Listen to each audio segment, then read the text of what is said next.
From empowering couples around the world to transforming the corporate world. Lucy Abraham's mission is to help people unravel the mysteries of their own mind so they can learn how to end internal suffering and have more meaningful relationships. So, is she a game changer? Let's find out.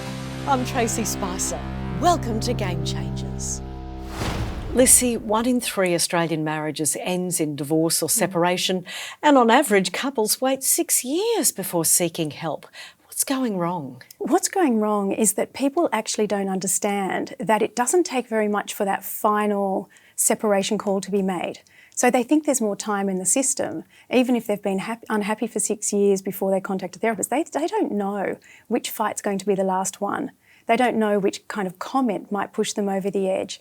And so if they haven't done the internal work as a couple, then they can't move into a place to develop.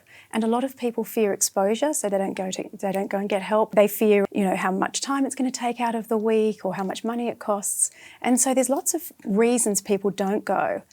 But if they don't get the help, then they're inviting a family catastrophe. We know that arguing or fighting can be a normal part of any relationship. Can it ever be considered healthy? Absolutely. So a lot of people, when they have couple fights, they are doing it and they release the tension. I have a friend and her husband have one big fight every year, and that lasts them a whole year until they have another one, and they're easy breezy until that next one. But when they have it, it's a big one. There are other couples who they can resolve things from fights, or they can develop new understandings, and that is a fantastic thing. So fighting's not a problem in itself. It's what happens in your mind when you fight. Do you change and your partner becomes someone you think about more negatively? Or do you end up disliking them, creating stories of how unhappy you are? That's when it becomes a problem. Distress, intolerance and defence mechanisms. They sound negative, right? But can they lead to coping mechanisms which are positive? Yeah, absolutely. What we've got inside of us is we've all got a point at which we can handle certain situations and then we can't. And when we can't, that's when we have distress intolerance. We're no longer able to just manage ourselves through it. We'll do something, and often what we'll do is we'll use something like an ego defence mechanism, which might be denial, regression, when we start acting like a younger person. We might use compartmentalisation, where we say, I can't deal with this moment. I'll put the information back here somewhere else.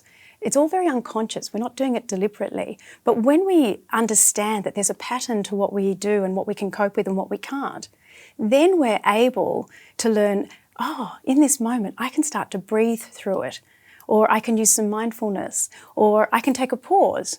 I don't have to just stay in this moment. I can actually change it. And that's when they become healthy coping mechanisms. A lot of couples say they argue about money or parenting. But are they the real reasons, or are they masking something deeper? They're definitely not the real reasons. They're the one that they're expressing it over.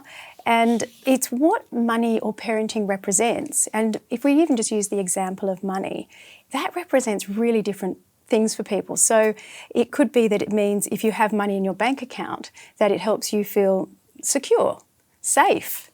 Having a buffer might do that. Whereas for other people, part of what may make them feel like they're free is that they can spend money and they've got choices with their money. So if you're in a couple relationship and you've got a partner who might be a saver and one who's a spender, there's going to be a lot of conflict because you're frightening each other with the spending or what happens in the relationship. So for a spender, if they're spending money, they might be triggering the fear of their saving partner just by spending money, and they might want to save it and put it towards having a home one day, whatever that is. And that will cause them constant conflict because they're frightening each other with what it is. So a spender doesn't want to be controlled by their saving partner. They will feel controlled like an adolescent child. What did you spend that month? And they'll start looking at the credit card bills and scrutinising them. And that's just hellish in relationships. fascinating. In your book, Relationship Reset, you have a chapter on attachment theory and how things from childhood can manifest in adulthood. Can we dig into that for a moment? Some children are emotionally bonded to their parents in a secure way. So we say that they've got secure attachment. And what's happened for those children is that they've grown up in an environment where they're safe enough, their needs as babies have been responded to in a particular way where they've felt secure. So they're not sitting in dirty nappies for too long, or they're not left unfed, or they can get their parents' attention when they need it. So they develop a security in life that other children who are more insecurely attached, who haven't been able to rely on their parents' presence in a secure way, they have a particular pattern as well. But it's more difficult for them because what happens is they don't learn that they can trust their parents, and they can exhibit quite a lot of angry behaviours to them, or they can cut them off and detach and want nothing to do with them when they're upset. They're not seeing their parents as a resource to comfort them, and some are quite traumatised and they can just collapse at their feet.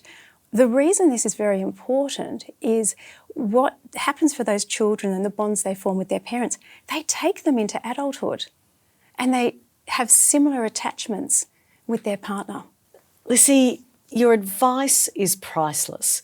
Your Heath Group practice is based in Australia, but you offer online courses accessible to anyone, anywhere in the world. What do they focus on? So the programs that I've got 2 online ones for couples. I've got a bigger course, and that focuses on how to help them reduce conflict, stop blaming, and to really help make home a haven. And the other course I have for couples is Transforming Couple Communication, and that's to help them really understand what they're doing in the communication that really helps them facilitate a healthy relationship. And the other course that I've got is one called Healthy Minded, and that's one for individuals where they can unravel the mysteries of their own mind, where they learn, how do I think inside of my own mind? Why do I think that? What makes me reactive? And then once they know where they're going inside their own mind, they can then change things so that they're less reactive, more loving, make different choices. And so these are the courses I'm offering at the moment. These are terrific for couples and also individuals. Would they also be applicable in the business space? Absolutely, because everything that plays out inside in our minds internally is going to be expressed in some way in the external environment, and that is definitely what we take to work. And that's why we see people at work who might be a little bit sulky, a bit angry, and there's reasons for that. There's reasons they're doing it, but if they don't understand the reasons for it, that can have quite a big impact on what's happening in teams or the politics that are going on at that time in that organisation. So absolutely, this work is applicable to organisations. Yeah, what about the workplace? Which are some of the corporations you've worked with and how have you helped them? I've done some work with HCF and I've done some work with NAB, and they were both delightful to work with. And for them, they were slightly different roles, but what was really important was just helping them understand what's in people's minds. How do they think? How do they react to life? There's a lot going on for people at the moment, and they need to know about it. These big institutions need to know about it, because otherwise they're going to miss the mark. And one of the things with NAB recently was helping them understand that even with all of these interest rate hikes, there's people who are getting their envelopes in the mail and they didn't want to touch them because they're so fearful of another hike. So just helping them understand what's going on in the fear centres of people's minds and helping them keep in touch with what's going on for customers. That was one example. And with your online courses, you can reach so many more people exponentially. Absolutely. And that's the beauty of this work, because we take ourselves everywhere. And we're at home with our partner, we're with our children, with the neighbours sometimes in the morning, with friends, and then we go to work. And all of it matters. Whatever we take internally is going to play itself out in the day. So if we create stories of suffering, or we don't like that person over there, and we feed that story during the day, that's not going to help us. That'll take away our concentration. It'll create tension in the workplace with that person. There's a way to be really healthy and have a healthy mind, but we need to know how do we do that and to have the blueprint for it. Lissy, thank you for your life-changing, game-changing work. Thank you.